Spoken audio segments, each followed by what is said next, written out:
बिस्मिल्लाहिर्रहमानिर्रहीम। इय्याका नअबुदु व इय्याका नस्तईन। अच्छा, अब नीचे तो वो नहीं देख सकते वो नहीं तुम मैं ये चाहता हूं, एक मिनट खामोश। शुक्रिया शुक्रिया, समझ गया, बहुत शुक्रिया। अच्छा सुने सुने सुने प्लीज। अच्छा जी, मैं ये चाहता हूं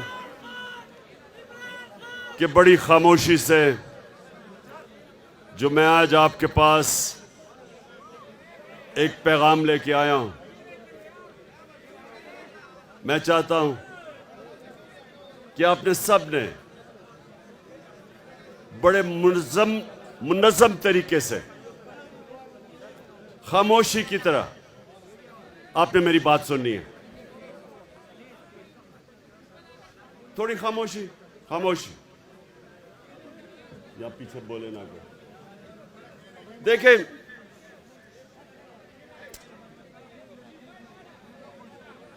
हर मुल्क की जिंदगी में एक ऐसा वक्त आता है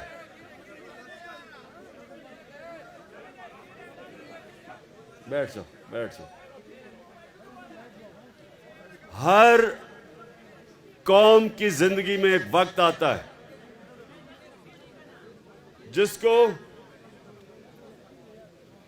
अंग्रेजी में कहते हैं क्रॉस रोड्स, यानी एक मुल्क जिस रास्ते पे चलता जा रहा था उस पे नहीं चल सकता, या वो एक तरफ जाता है या दूसरी तरफ।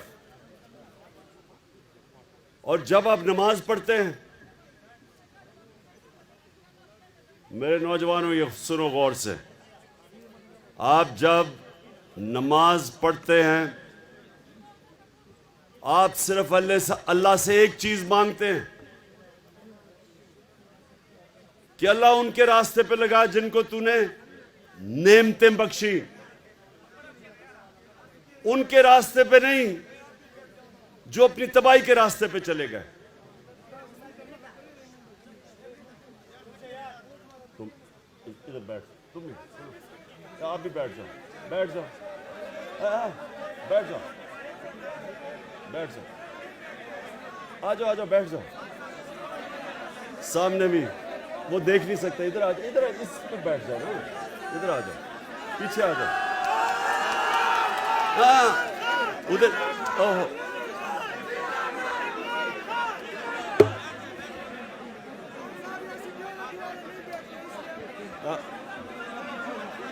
अगर बैठ जाओगे वो देख लेंगे। बैठ, इधर आ जाओ, इधर बैठ जाओ, इस पे बैठो, इस पे बैठो, ठीक है ठीक है। अच्छा पेशावर, आज आपका मुल्क बिल्कुल उधर खड़ा है। दो रास्ते हैं आपके सामने, एक है मुल्क की तबाही का रास्ता। वो लोग जो 30 साल से इस मुल्क को लूट रहे थे, जिनके ऊपर किताबें लिखी हुई हैं चोरी पे, इनके ऊपर डॉक्यूमेंट्री, बीबीसी की डॉक्यूमेंट्री बनी हुई है इनकी चोरी के ऊपर। ये जरदारी खानदान और नवाज शरीफ खानदान ये 30 साल से चोरी कर रहे हैं। मैं जब 26 साल पहले पॉलिटिक्स में आया तो मैंने अपनी आपकी जो आज पार्टी है उसका नाम रखा इंसाफ की तहरीक, क्योंकि जब माशरे में इंसाफ होता है तो चोरी खत्म हो जाती है। करप्शन उस माशरे में होती है जिधर इंसाफ नहीं होता, जिधर कानून की हुक्मरानी नहीं होती। तो जब मैं आया था पॉलिटिक्स में, मैं इन दोनों खानदान को जाती तौर पे जानता था। मेरी इनसे कोई जाती लड़ाई नहीं थी, मेरी इनसे सिर्फ एक लड़ाई थी कि ये करप्शन का मतलब होता है मुल्क का पैसा चोरी करना। चोरी होती है जब किसी के घर में चोरी हो। तो ये मुल्क का पैसा चोरी जब करते हैं, करप्शन, वो मुल्क को तबाह कर देती है। आज दुनिया में जितने गरीब मुल्क हैं, सबका एक ही मसला है। वहां जरदारी और शरीफ, नवाज शरीफ टाइप लोग बैठ के मुल्क का पैसा चोरी करके बाहर ले जाते हैं और वो मुल्क तबाह हो जाता है, वो मकरूज हो जाता है। सो सुने, आज जो लोग पहले जनरल मुशर्रफ ने इनको बचाया, अपनी कुर्सी बचाने के लिए इनको एनआरओ दिया। एनआरओ का मतलब इनकी सारी चोरी माफ कर दी। वो मुशर्रफ कर ही नहीं सकता था, क्योंकि चोरी तो पाकिस्तान की कौम के पैसे की चोरी थी, उसकी जाती चोरी तो थी नहीं। उसने पहले अपने आप को बचाने के लिए उसने इनकी चोरी माफ की। अमेरिकनों ने बीच में पड़े। कॉन्डोलीजा राइस, वो जो सेक्रेटरी ऑफ स्टेट थी, उसने अपनी किताब में लिखा कि मैंने मुशर्रफ को और जरदारी को इकट्ठा किया और मैंने मुशर्रफ से इनको एनआरओ दिलवाया। इन दोनों चोरों को एनआरओ मिला, इनके केसेस माफ हुए, ये वापस आए और 10 साल में इन्होंने, सुने जरा, 10 साल में इन्होंने 4 गुना पाकिस्तान का कर्जा बढ़ाया। 2008 में 60 साल में पाकिस्तान का जो कर्जा था वो 6000 अरब था। ये सुन ले जरा। और नौजवानों, मैं चाहता हूं कि ये आप ज़हनों में डाल लें कि आप किसके लिए लड़ रहे हैं, आप किसके लिए जहाद लड़ रहे हैं। तो आपको पहले समझ आए कि मुल्क से हो क्या रहा है। 6000 अरब से हमारा कर्जा चढ़ के 10 सालों में 30,000 अरब पे गया। 4 गुना पाकिस्तान का कर्जा बढ़ा सिर्फ 10 सालों में। 60 सालों में जितना कर्जा लिया था इस मुल्क ने, इन्होंने अपने 10 साल में 4 गुना पाकिस्तान का कर्जा बढ़ाया। जिसका नतीजा क्या हुआ? जब हम आए 2018 में, तो जितना भी हमने टैक्स का पैसा इकट्ठा किया था, आधा पैसा चला गया इनके लिए हुए कर्जों की किस्तें देने पे। आधा पैसा उधर चला गया। तो मुल्क कैसे चलाते, कैसे हम लोगों की खिदमत करते हैं, सड़कें बनाते, स्कूल बनाते, अस्पताल बनाते? क्योंकि आधा पैसा तो इनके लिए हुए कर्जों पे चला गया, किस्तों पे। अब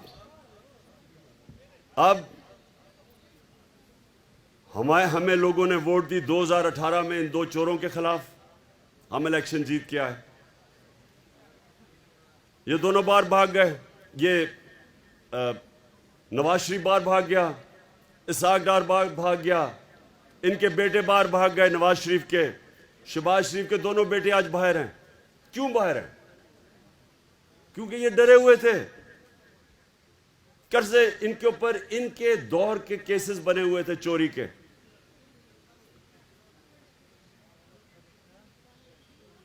जब ये बाहर चले गए, वहां बैठ के इन्होंने साजिश शुरू की पाकिस्तान के दुश्मनों से, जो चाहते नहीं थे कि इमरान खान इक्तदार में रहे।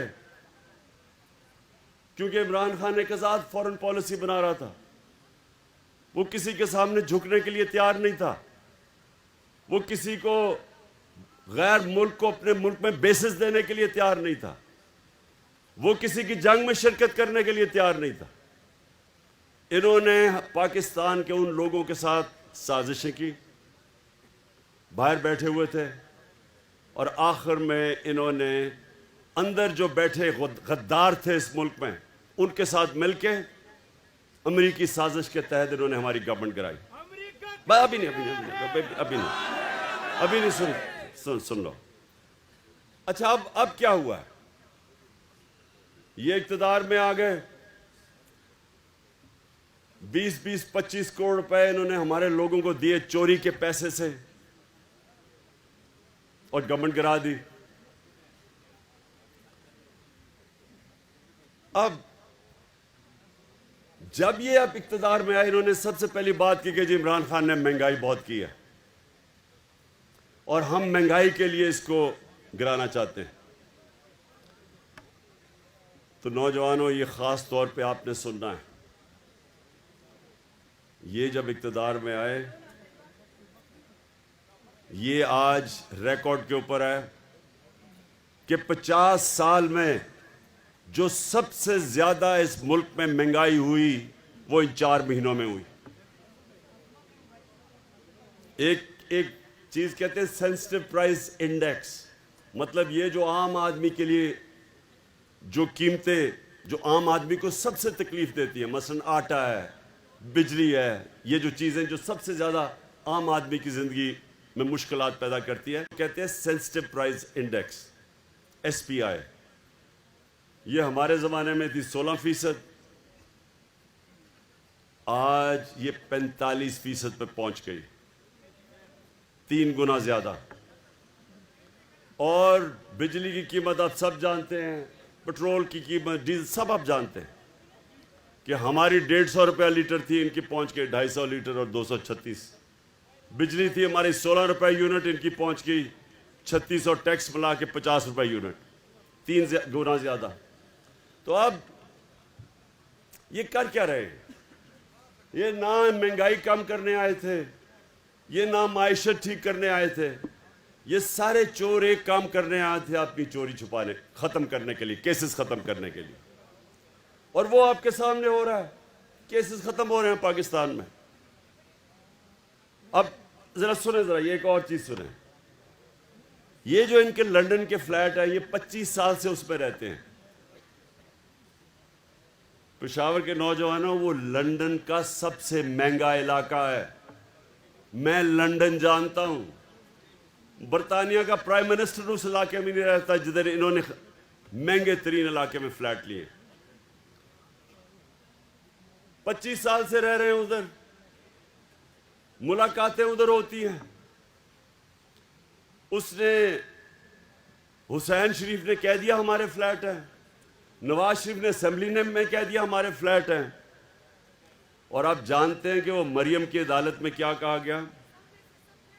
उसने कहा, उसने नैब से पूछा, अच्छा अब नैब पे अपना आदमी बिठा दिया है, नैब का हेड इनका अपना आदमी बिठा दिया है, तो फिक्स हो गया मैच।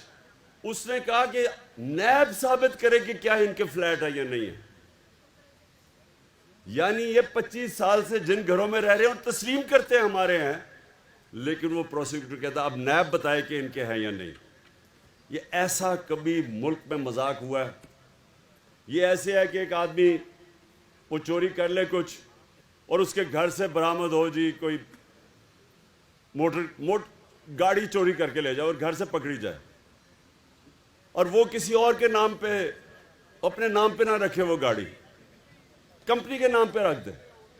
तो जज कहे जी यहां तुम्हारे घर में तो बरामद हुई है गाड़ी, लेकिन साबित करो कि ये जो जिसके नाम पे है वो वाकई इन्होंने चोरी करके अपने, यानी वाकई चोरी की। ये ऐसा हुआ है। ऐसा मजाक कभी इस मुल्क से नहीं हुआ। सारे केसेस माफ हो रहे हैं। इसहाक डार जब बाहर गया तो वो क्यों बाहर गया? ये जरा क्यों मुल्क से छोड़ के बाहर गया था 2017 में? क्या हुआ? सुने क्या किया इसने? 2012 में इसके असासे थे 60 लाख, 70 लाख, 70 लाख असासे थे इसहाक डार के 2012 में। नैब ने उसे बुलाया 2017 में, उन्होंने कहा ये तुम्हारे अब 90 करोड़ कैसे असासे बन गए? आपने कौन सा काम किया कि आपके 80 लाख से 90 करोड़ पे असासे चढ़े गए? जैसे उसे सवाल पूछा वो जहाज पे चढ़ के मुल्क से बाहर भाग गया। अब वो उसको वापस ले आए हैं। अब नवाज शरीफ वापस आएगा और वो करेंगे क्या कि वो इस मुल्क के अंदर अपना, उन्होंने इलेक्शन कमीशन बैठाया हुआ है जो कि बददियानतदार आदमी है, इनके घर का नौकर है। इसने पहले पूरी धांधली बाई इलेक्शन में की, उसके बावजूद हम जीते पंजाब में। अब इनकी कोशिश ये है कि ये यहां ऊपर बैठे तहरीक इंसाफ के खिलाफ केसेस करें, इमरान खान को किसी तरह डिस्क्वालीफाई करें या किसी तरह उसको जेल में डालें। केसेस को तो 24 FIR काट दिए इन्होंने मेरे ऊपर, वो कोई फर्क नहीं पड़ता। लेकिन एक और ना हो ना, बस बस बस सो ना ना बस अभी नहीं, अभी मैंने आपसे सवाल पूछ रहे हैं, आप कोई भी आपके सवाल हो। अच्छा सुन ले जरा, पहले मैं यहाँ पर आपको कहने की क्या कोशिश कर रहा हूं, ये जो अब वक्त है ये सियासत का वक्त अब नहीं है, ये अपनी मुल्क की हकीकी आजादी की जिहाद का वक्त है। ये जो अब मैं आपकी तैयारी करवा रहा हूं, ये जो आपकी तैयारी है, ये अपने मुल्क के मुस्तकबिल को बचाने की तैयारी है। ये आप अपने बच्चों की जंग लड़ रहे हैं उनके मुस्तकबिल के लिए। इस वक्त जो मैं आपके पास आया हूं, मैं हर डिस्ट्रिक्ट से, हर MNA और MP से मैं अब लिस्टें मांगूंगा कि कितने लोगों को लेके आएंगे वो। मैं आखिर में जब आपके सवाल हो जाएंगे उसके बाद मैं आपसे एक हल्फ लूंगा जाने से पहले। सब ने आपने मेरे साथ हल्फ लेना है जब मैं खत्म करूंगा।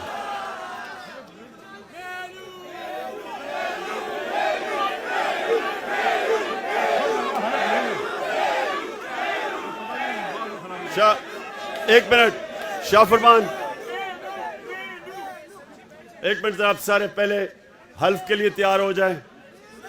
शाह फरमान पढ़ोगे? अभी मेलू नहीं, अभी नहीं। आप हल्फ पढ़े साथ साथ बिस्मिल्लाहिर्रहमानिर्रहीम। हम अल्लाह को हाजिर नाजिर जानकर हल्फ उठाते हैं कि पाकिस्तान की आईन की पासदारी करेंगे और इसकी हिफाजत करेंगे, और ये कि हम हकीकी आज़ादी तहरीक को जहाद समझकर इसमें हिस्सा लेंगे और हर किस्म की कुर्बानी देंगे। अल्लाह हमारा हामी और नासिर हो।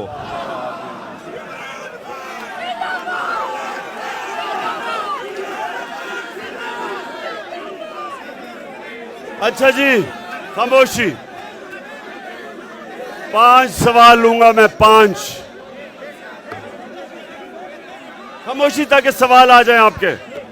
अच्छा सुने, एक मिनट लोगे पीछे सुने। इंशाअल्लाह आज से आपकी तैयारी होगी और मैं कभी भी 5-6 दिन के बाद मैं कभी भी आपको कॉल दूंगा और आपने सबने तैयार होना है इंशाअल्लाह।